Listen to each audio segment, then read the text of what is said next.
Hi, this is Matt with XLR8 Roofing. Have you ever heard the saying, if it's too good to be true, it probably is?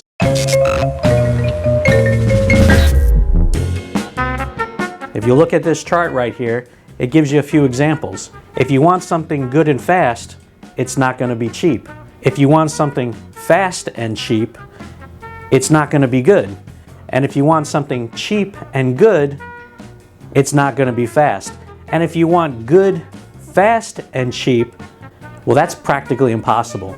Not only can we give you a great product, great workmanship, and we can do it in a reasonable amount of time. There's a lot of different things going on right now with material shortages, but we are coordinating all that. We are working through all the little hiccups and delays with our homeowners to try to make sure everyone gets what they want, and we can do it at a competitive price. What I have seen or come across sometimes from homeowners is they will give us a call where they need someone to come in and fix it, and it ends up costing them more in the long run because they try to save a little bit of money up front. Do your research, look at all the different reviews.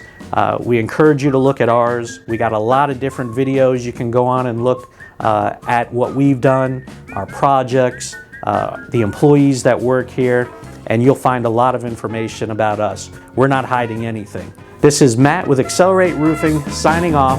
See you next time.